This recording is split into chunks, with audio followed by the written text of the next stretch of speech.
बारवाटी में भारत और दक्षिण आफ्रिका प्रथम टी20 मैच को नहीं प्रबल उत्कंठा एबेठू स्टाडियम बाहर जमिलानी फैंस को भिड़ सेपटे टक्कर पूर्व श्रीमंदिर में महाप्रभु दर्शन कर आशीर्वाद नेले टीम इंडिया कोच एवं कैप्टेन। आउ किछि घंटार अपेक्षा संध्या 6टारू दुलुकिब स्टाडियम 7टारे टी20 सीरीज प्रथम मुकाबिला दिनिकिया सीरीज विजय पर दृढ़ मनोबल नहीं मैदान को ओह्लाइब टीम इंडिया साउथ आफ्रिका को चेक देवाकू मेन इन ब्लूर बड़ स्ट्राटेजी। रास्तार चाषी पुलिस मुहांमुही बरगड़ गोड़भगार घटना रास्तार धान पकाई प्रतिवाद कले चाषी एनएच अवरोध प्रशासन सहित आलोचना विफल रास्तार दुई पार्श्व अटकी रही शताधिक गाड़ी।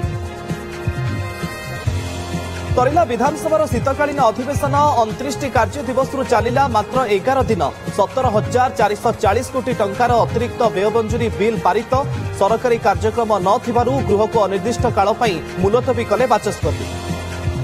बढ़िब मंत्री और एमएलए दरमा 1.5 गुणा करने विधानसभा सदस्यों दरमा भत्ता संशोधन बिल 2025 उपस्थापन पर सर्वसम्मतिक्रमे गृहीत है बिल कार्य परामर्शदाता कमिटी को आलोचना गला गृहीत बिल। विभिन्न मोर्चा सभापति घोषणा कला बीजेपी अभिलाष पंडा भारतीय युव मोर्चा सभापति ऐश्वर्या विश्वाल महिला मोर्चा सभापति टी मनमोहन रे 37 सांगठनिक जिला प्रभारी ना घोषणा।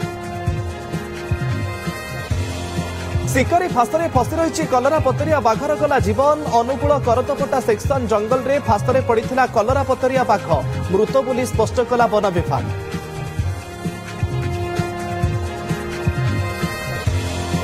उड़ाण बातिल एवं यात्री हंतसंत पर कार्यानुष्ठान इंडिगो विरोध में सरकार कड़ा पदक्षेप विमान उड़ाण 5% ह्रास निर्देश देले बेसामरिक विमान चलाचल मंत्री काली अपराह्न 5टा सुधा संशोधित शेड्यूल दाखल करने को निर्देश।